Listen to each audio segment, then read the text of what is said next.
আজি ঢেকিয়াজুলি সমষ্টিৰ ৩৫,০০০তকৈও অধিক মহিলা উদ্যমিতা আঁচনিৰ প্ৰথম কিস্তিৰ ধন লাভ কৰিব। এই আঁচনিৰ জৰিয়তে অসমৰ প্ৰায় ৩৫ লাখ মহিলা উপকৃত হ'ব আৰু প্ৰতিটো মাহতে এনেধৰণে আমি ১০-১২টা ২০টা সমষ্টিত আমি বিতৰণ কৰি যাম, যাতে নিৰ্দিষ্ট সময়ত আমাৰ বিতৰণ কাৰ্যসূচী সামৰণি পৰিব পাৰে। এই আঁচনিৰ অধীনতে পৰৱৰ্তী পৰ্যায়ত বেংকৰ সৈতে সহযোগিতা কৰি আই মাতৃসকলে ২৫,০০০ টকাও লাভ কৰিব। মই ভাবোঁ যে এই আঁচনিখনে আমাৰ মহিলাসকলৰ মাজত এক নতুন কৰ্মপ্ৰেৰণাৰ সৃষ্টি কৰিব আৰু আমি আকাংক্ষিত ফল লাভ কৰিবলৈ সক্ষম হ'ম। ৪০ লাখ মহিলাক লাভ কৰিব টাৰ্গেট কৰিছে। আমাৰ ৮.৫ লাখ মহিলা ইতিমধ্যে অসমত ১ লাখ টকাতকৈও অধিক টকাৰ ব্যৱসায় কৰে। ৮.৫ লাখ ইতিমধ্যে লাখপতি বাইদেউ আমাৰ অসমত আছে। মই ভাবোঁ এই সংখ্যা বাঢ়ি গৈ থাকিব। এই আঁচনিখনে এই প্ৰক্ৰিয়া আৰু অধিক ত্বৰান্বিত কৰিব।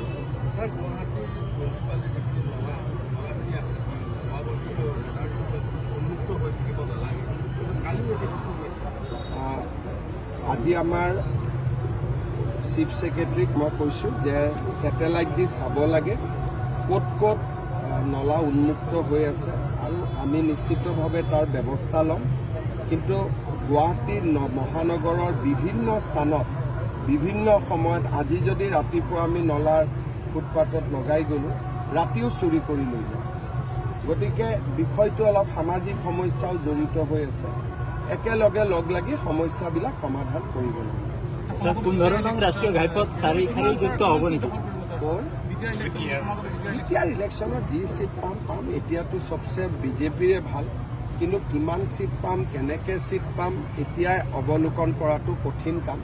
কাৰণ BTADত বহুত ২৬টা জাতি জনগোষ্ঠী আছে, পাহাৰ বাগিচা, ভূটান সীমান্ত। এনেকৈ ঢেকিয়াজুলি বা গুৱাহাটীত বহি এটা সংখ্যা কৈ দিয়াটো উচিতো নহয় আৰু সমীচীনো নহয়। ১৫ নং ৰাষ্ট্ৰীয় ঘাইপথ কেতিয়া চাৰিখাৰীলৈ হ'ব? এইটো প্ৰক্ৰিয়াটো বহুতখিনি আগবাঢ়ি গৈছে, কিন্তু ভাৰত চৰকাৰৰ প্ৰক্ৰিয়া অসম চৰকাৰৰ দৰে নহয়। ইয়াত প্ৰত্যেকটো ষ্টেজতে তেওঁলোকে বিভিন্ন ধৰণে আগবাঢ়ি যায়, কিন্তু হৈ যাব। এতিয়া প্ৰজেক্টটো যিহেতু এনাউন্স হৈ গৈছে, প্ৰজেক্টটো হৈ যাব।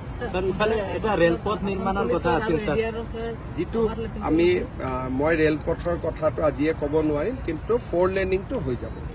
জল জীৱনৰ ঠিকাদাৰসকলে আন্দোলন কৰিছে। জল জীৱনত কেন্দ্ৰীয় চৰকাৰে পুঁজি মুকলি কৰি দিয়া নাই। আঁচনিটোত বিভিন্ন ধৰণৰ তেওঁলোকে পৰীক্ষা নিৰীক্ষা কৰি আছে আৰু তেওঁলোকে যিবিলাক স্কিমত ভাল কাম হৈছে তাতে নিশ্চিতভাৱে পুঁজি বিতৰণ বা পুঁজি মুকলি কৰি দিব, আৰু যি স্কিমত ভাল হোৱা নাই তাতে হয়তো অসুবিধা হ'ব। তেওঁলোকে এতিয়া বিভিন্ন তৃতীয় পক্ষৰ দ্বাৰা স্কিমবিলাক এছেছ কৰি আছে। ২জনমান মৃত্যু হৈছে ছুইচাইড। এইটোৰ লগত মৃত্যুটো কোনো সম্পৰ্ক নাই। মই গোটেইখিনি কণ্ট্ৰেক্টৰকে মাতি আনি প্ৰাগজ্যোতিষ অডিটৰিয়ামত সকলোকে বহাই কৈছিলোঁ যে মাৰ্চৰ আগত স্কিম চেছ কৰক, নহ'লে পিছত টকা পোৱা দিগদাৰী হ'ব। গতিকে মোৰ দায়িত্বখিনি মই আগতীয়াকৈ পূৰণ কৰি থৈ দিছোঁ। তাৰ আপোনালোকে ভিডিঅ' ক্লিপিঙো চাব পাৰে। মই সকলোকে মাতি আনি কৈছিলোঁ যে মাৰ্চৰ আগত শেষ কৰক, নহ'লে তাৰ পিছত দিগদাৰী হ'ব।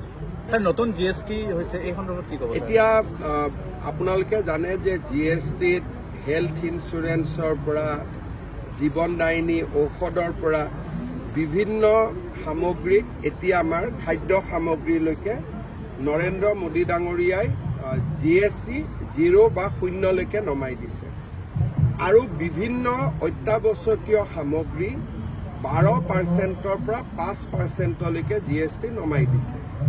আৰু মধ্যবিত্ত মানুহে ব্যৱহাৰ কৰা বহু 4চকীয়া গাড়ী, 2চকীয়া বাহন, ফ্ৰিজ, এয়াৰ কণ্ডিশ্যন এইবিলাকো 28ৰ পৰা 18%লৈকে নমাই দিছে। গতিকে মই ভাবোঁ যে দৰিদ্ৰ আৰু মধ্যবিত্ত সমাজখনলৈ এই নৰেন্দ্ৰ মোদী ডাঙৰীয়াৰ এটা বিশাল উপহাৰ। ৰাইজে ইয়াক নিশ্চয় আদৰণি ল'ব। আগতে 12 লাখ টকালৈকে টেক্স ৰেহাই, এতিয়া GST ৰেহাই। সাধাৰণ মানুহৰ প্ৰতিটো কথা মোদী ডাঙৰীয়াই শুনিছে, আৰু মোদী ডাঙৰীয়াই সকাহ দিয়াৰ ব্যৱস্থা কৰিছে। ছাৰ 10 ছেপ্টেম্বৰৰ পিছত আপুনি ক্ষমা খুজিব লাগে বুলি গৌৰৱ গগৈয়ে কৈছে, কি ক'ব? এইবিলাক অলাগতিয়াল কথা কৈ থকাৰ প্ৰশ্ন নাই। হিমন্ত বিশ্ব শৰ্মাই এনেকুৱা কাম নকৰে য'ত ক্ষমা খুজিব লাগে। যাৰ পৰিয়ালৰ 3জনকৈ বিদেশী, তেওঁ আমাক জ্ঞান দিব নেকি? আমিতো বাংলাদেশীক বিদেশী বুলি কওঁ, কিন্তু ব্ৰিটিছতো বিদেশীয়ে।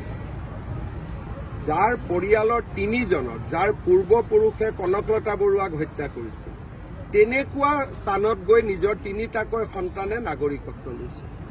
সেই মানুহজনৰ কিবা নৈতিকতা আছে নেকি? আগতে মই অলপ চলপ গুৰুত্ব দিছিলোঁ, যেতিয়া গম পালোঁ বাক্সাও ফৰেনাৰ, ঘৈণীয়েকো ফৰেনাৰ, তাৰপিছত কি ইজ্জত আছে? তেওঁ কালি গুচি যাব। গতিকে এইবিলাক কথা আপোনালোকে বৰ ধ্যান ধাৰণা নিদিব। আপোনালোকৰতো ফেমিলিত চব ভাৰতীয় না? আপোনাৰো কোনোবা ফেমিলি আছে ইংৰাজত? 10 তাৰিখে আপুনি নাই আছে নেকি কোনোবা ব্ৰিটিছত? নাই নাই। তেতিয়া আমি বিনা ব্ৰিটিছ ভাৰতীয় মানুহ, আমাৰ কথা পাতক। ব্ৰিটেইনৰ কথা কিয় পাতিব লাগে? মই নাজানো। অভাৰলেপিং শব্দটোৰ মিনিঙে মই বুজি নাপাওঁ। ৰিজাল্ট হ'ব, মেৰিটত ৰিজাল্ট পাব। বাকী এই শব্দবিলাক মই বুজি নাপাওঁ। এইবিলাক মানুহে ফেচবুকত চলা শব্দ। এইটো শব্দ আমাৰ ছাৰ্ভিচ ৰুলত নাথাকে। যোনে পৰীক্ষা পাছ কৰিব তাক চাকৰি দিব। এছআইআৰক লৈ যিটো ভোটাৰ অধিকাৰ যাত্ৰা ৰাহুল গান্ধী সামৰণি পেলাইছে, আৰু তেওঁলোকে কৰিব ক'ত গৈছে ৰাহুল গান্ধী? বিহাৰত। বাপৰে, বিহাৰৰ খবৰো ঢেকীয়াজুলিত লৈ আছে। কি ক'ব? ছাৰ অসমত হ'ব নাম নেকি? কি? ইমান এডভান্স কিয় হ'ব লাগে? বিহাৰৰ পৰা, ইংলেণ্ডৰ পৰা, ব্ৰিটিছৰ পৰা সৰু সৰু কথা সুধিলে। এইবিলাক ডাঙৰ ডাঙৰ নেতাক সুধিব লাগে। মইতো সৰু নেতা।